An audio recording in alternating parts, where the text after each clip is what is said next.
Yeah, so like a couple of months ago, there was some kind of like nor'easter going on, and there was like pretty significant flooding in the streets. But a little bit of flooding isn't going to stop me from door dashing when the peak pay is like $7 extra per delivery. So I was out like driving in like flooded streets, and I got to one of those tunnels where you sort of have to like honk before you go into the tunnel to like let the guy on the other side know that you're coming. Those things are an accident waiting to happen, by the way. Yeah, but I honked my horn and like drove in, but I guess the guy on the other side like didn't hear me. Because, we're like both trying to squeeze through this like stupid tunnel. And then I heard sort of like a.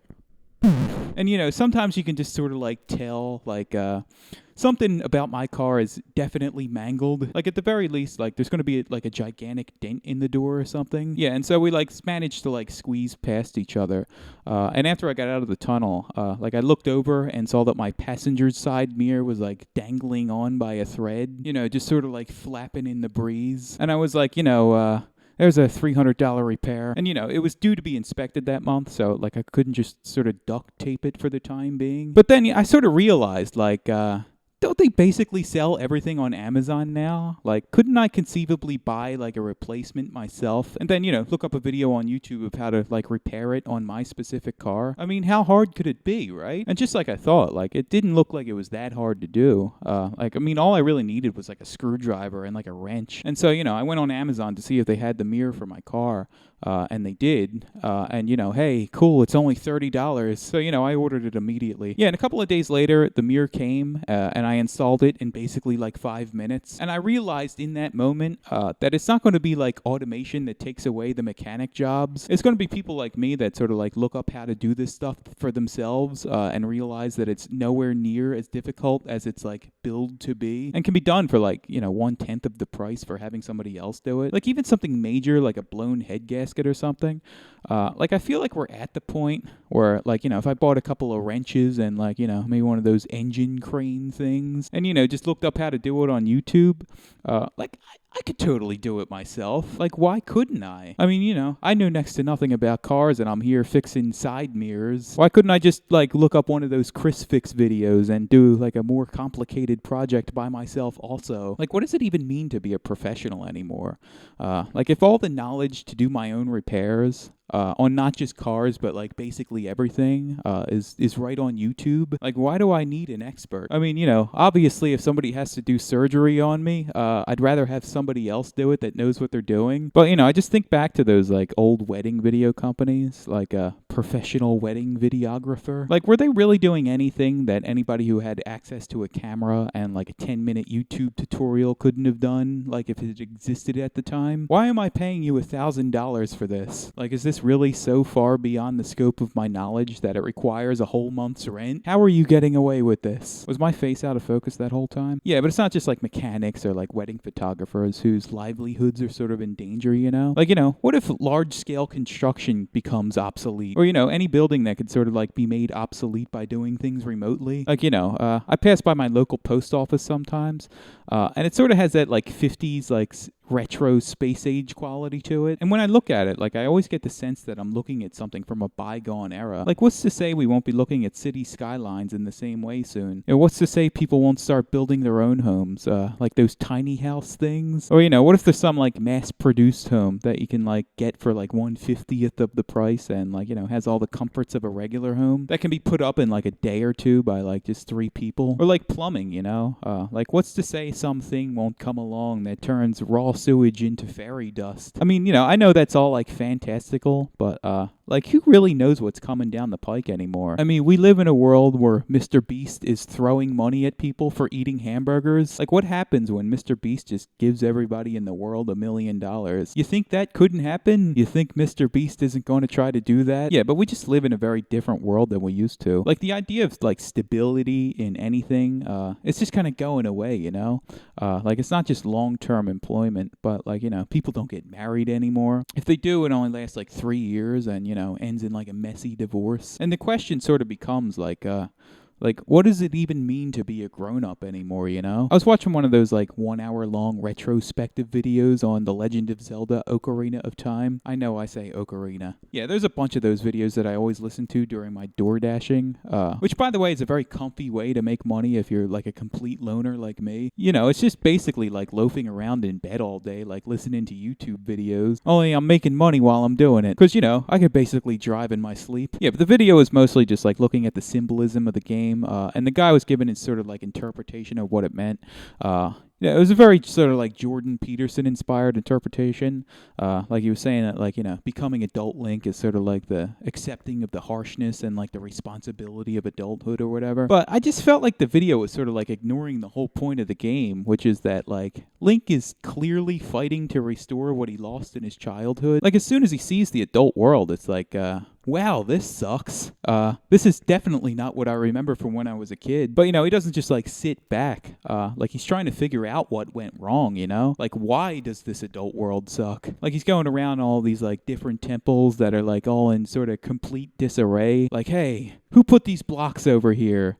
Where did these Poe paintings come from? And, you know, he's solving all the problems in the temples, you know, restoring their sanctity, you know, putting blocks back into place, removing Poe infestations. And when he does that, like, the area that the temple is in doesn't, like, turn into some new adult version. It just turns back to how he remembers it from when he was younger. You know, the monsters in the Kokiri forest go away. Lake Hylia fills up again. Like, you know, Link doesn't just sort of, like, accept this new world. He doesn't say, like, well, you know, better just ignore that giant Ghostbusters 2 river of slime blob on top of Death Mountain and, you know, go to Kakariko Village and learn to be a plumber. Because, you know, that's just how things are now. What kind of adventure would that be? He says, no, I don't accept this. This adult world sucks. Everyone in Hyrule is either miserable or a zombie. I want to fix this and get back the world I lost when I was younger. Like, to me, like, that's sort of like the ultimate form of taking responsibility, you know? Like, I don't think responsibility should mean, like, just accepting that life is crap and, like, just putting yourself through endless hardship.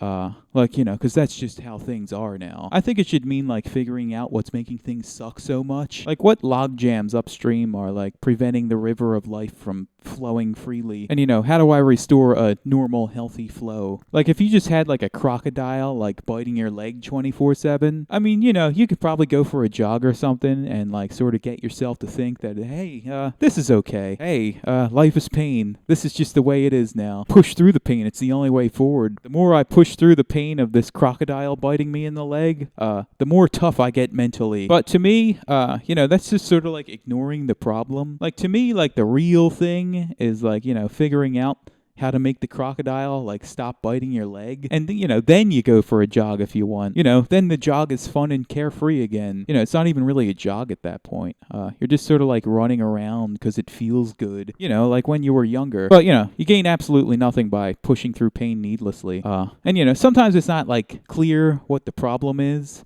Like, sometimes the crocodile is, like, invisible, and all you know is that you sort of have, like, this horrible pain in your leg that won't go away.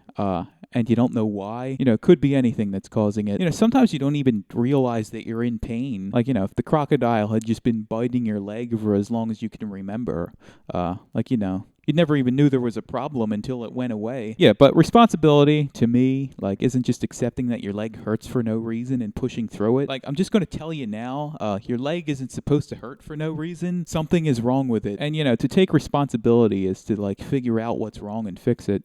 Otherwise, it's probably just making you miserable. It's like, to me, there's two kinds of sacrifices. The first kind of sacrifice is, like, when you give something up that's hindering you, like, you know, quitting smoking or, like, you know, giving up junk food. You know, giving up the crocodile on your leg. Like, to me, that's a genuine sacrifice. Like, you know, you're giving up something that maybe you don't quite want to give up, but, you know, ultimately will lead to a better life. And these are things that you've, like, added onto your life at some point.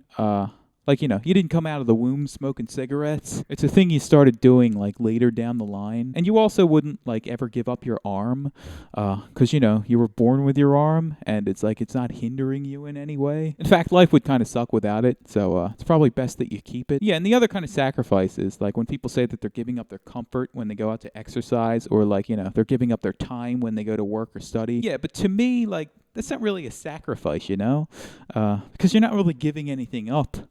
Like you're adding to the equation. Like going out and exercising, that's something that you're doing in addition to what you were already doing. Saying that it's like giving up comfort or like giving effort, that's kind of like saying 1 + 1 = 0. And yeah, that's not to say that it's not sometimes helpful to like exercise or whatever, but I think the far more powerful way to like operate is to assume that like if you're sort of like dragging along and life isn't fun, like, maybe you're unknowingly or knowingly doing something that's like slowing you down that, you may or may not realize is slowing you down. Rather than to think that you could be doing something more, like, oh, I'm just lazy. I could be putting forth more effort. I just don't feel like it's a helpful thought, Like, if you're filthy all the time, it's probably better to stop rolling around in the mud than it is to like take 15 showers a day, even if the mud is invisible.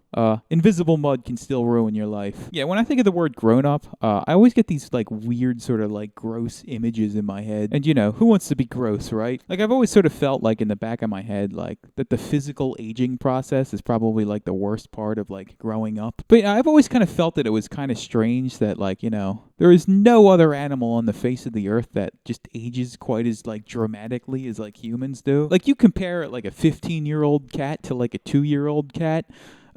Like, maybe it has a couple gray hairs around its whiskers and, maybe it has like a fatty tumor somewhere on its leg. But other than that, like, they're basically indistinguishable. But if you compare like a 50-year-old person to their 25-year-old self, it's like you're looking at two different people, like two different species even. And like, I just can't help but wonder, like, is this sort of like harsh aging thing that people go through?